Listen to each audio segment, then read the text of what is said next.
근데 일단 절차적 정당성에 대한 문제 제기가 있을 수밖에 없어 보여요. 왜냐하면 이게 배당이 되고 바로 전원합의체에 회부를 했잖아요. 그리고 회부하는 날 한 번 심리를 하고 다음 날 두 번 했단 말이에요. 근데 통상 한 달에 한 번 이루어지는 전원합의체의 심리를 이틀 만에 두 번을 한 거잖아요.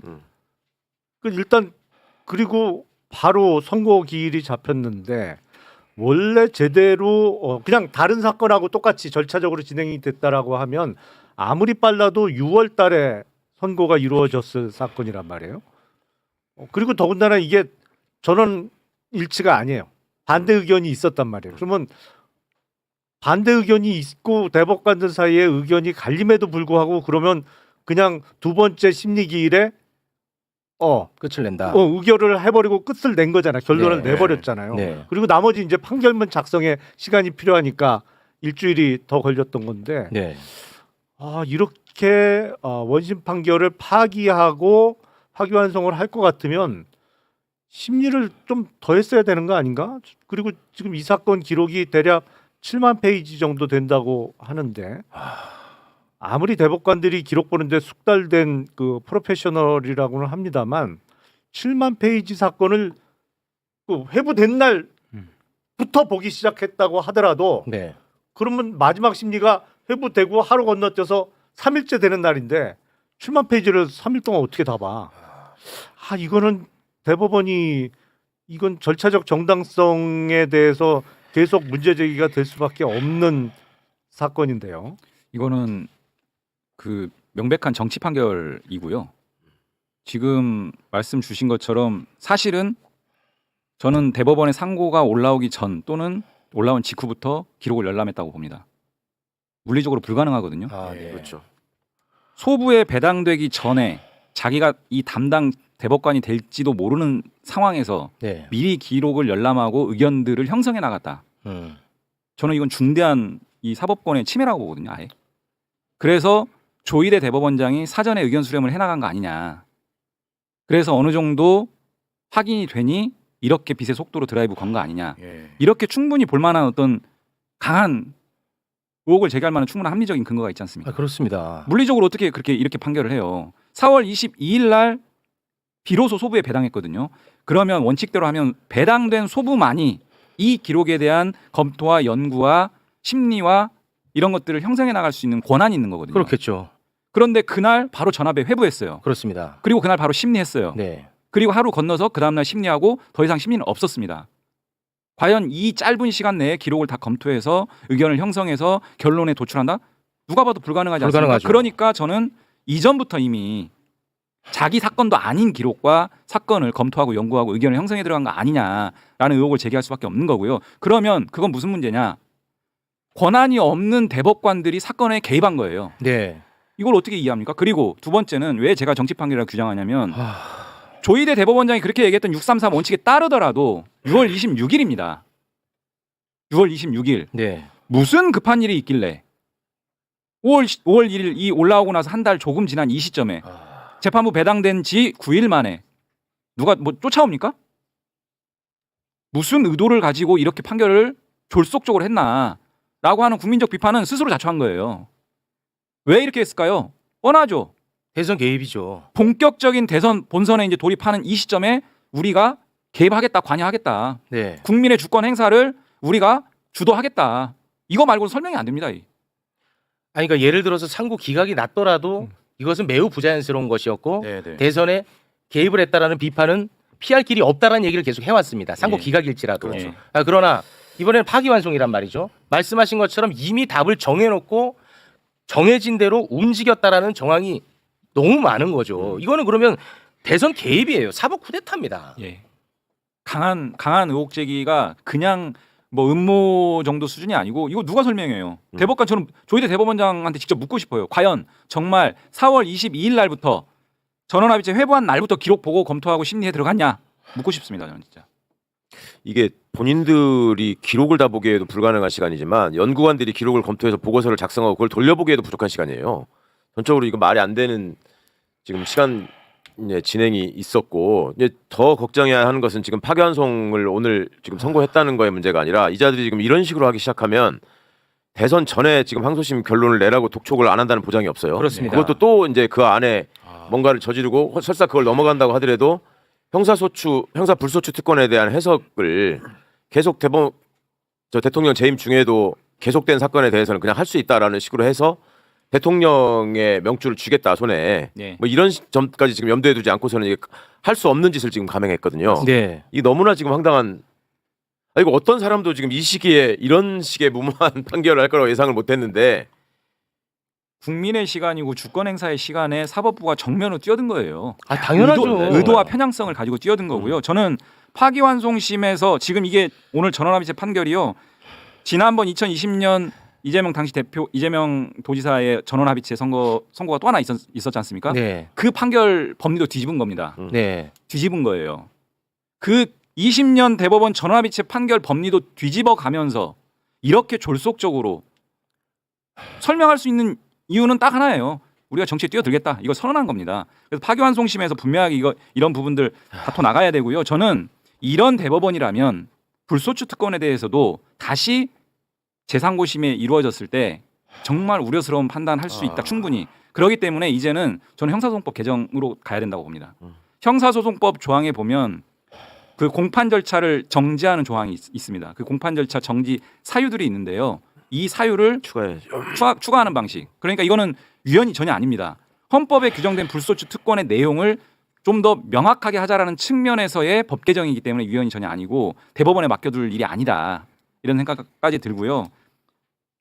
판결의 내용에서는 정면으로 우리 이 지금까지 절차 진행 내용적 부분 강하게 비판해야 된다고 봅니다. 저는.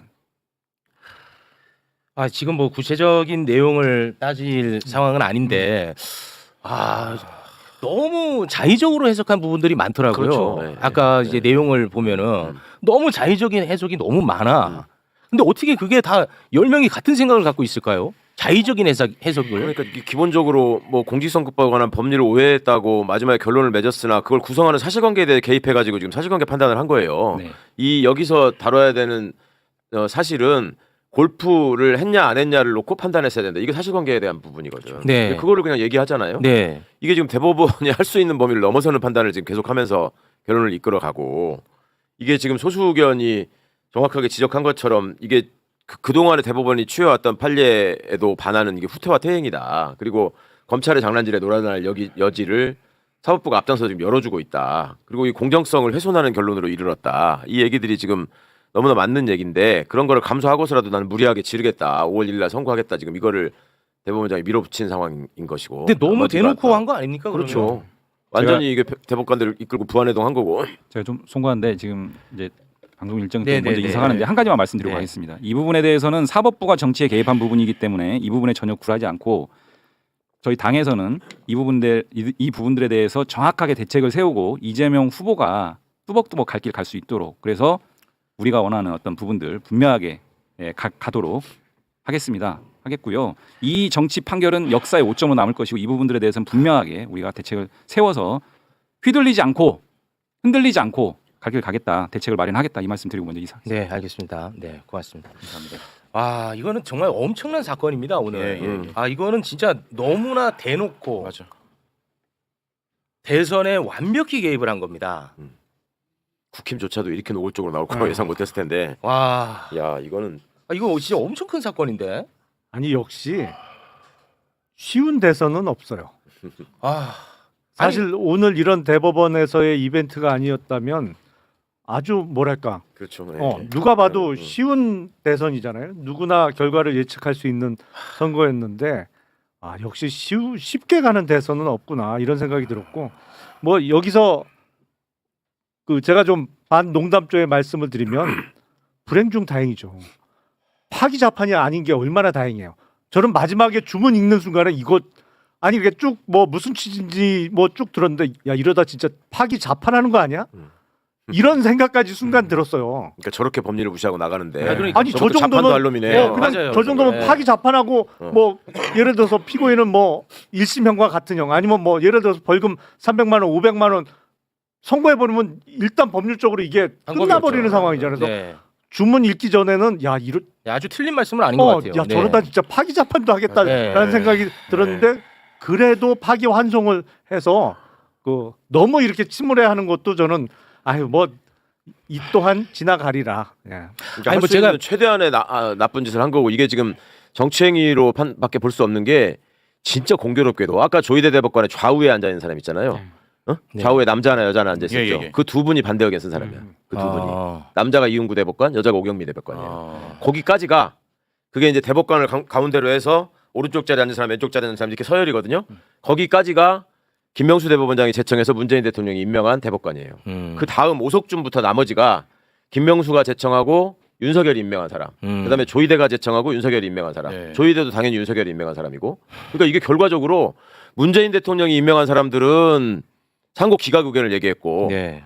윤석열이 임명한 사람들은 전부 다 지금 파기환송에 붙은 거예요. 그렇습니다. 이게 뭐냐고. 이건 이게. 대단히 정치적이에요. 야, 대법원마저 그렇게 대법원이- 성향으로 가려면 안 되는데. 대법원은 이런 적이 없었어요. 아니 근데 저희가 뭐 저는 이제 법을 모르지만 법률가들한테 항상 이야기를 들어오지 않았습니까? 대법은 사실관계를 다투는 것이 아니고 그렇죠. 법률심이다.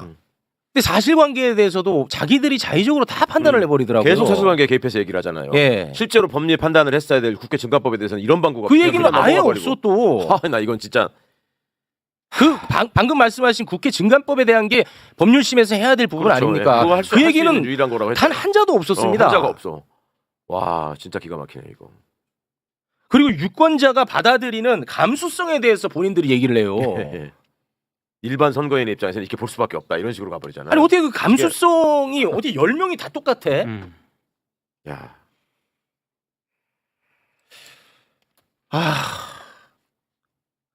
아니 뭐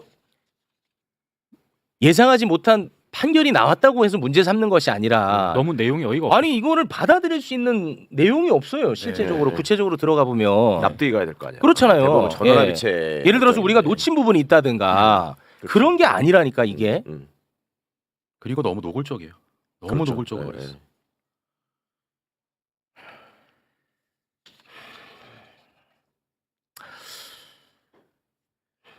야, 이거 뭐 아니 이게 진짜 국민의 한 사람으로서 막 손잡고 높은 계단 올라가서 이제 좋은 세상 오나 하고 기분 조금 열리면 또 위에 또 벽이 있고 또 벽이 있는 느낌이어서 아 너무 괴롭네요 진짜.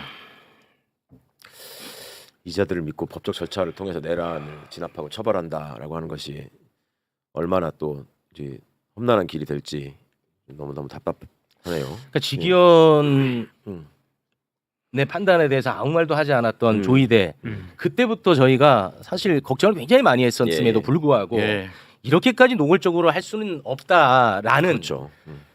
그 기본적인 상식 때문에 이런 결과를 예측하지 못했던 거 아니겠습니까? 그렇죠. 최소한 대법원이 지켜왔던 그간의 선이라는 게 있고 본인들이 반복해서 제시했던 판례가 있기 때문에 그리고 그 판례를 만든 사람들이 현재 또 대법관으로 20년 그렇습니다. 관여를 했기 때문에 네. 더더욱 아니 그러면은 6개월 전에 그 소부에서 했던 그 판결을 항소심에서 고스란히 그렇죠. 인용을 그대로 했거든요. 인용한 거죠. 예. 그럼 그때 함께했던 그 사람들조차도 자기 판단에 대해서도 지금 바뀐 거잖아요. 그렇죠. 예. 그리고 그 사람들이 그때 거기에서 그렇게 판결한 게 문제였으면 그때 전압 회비를 했어야 돼요. 그때. 그러니까 예, 예. 근데 이거를 나 진짜 야 이런 경우를 다 보네 살다가.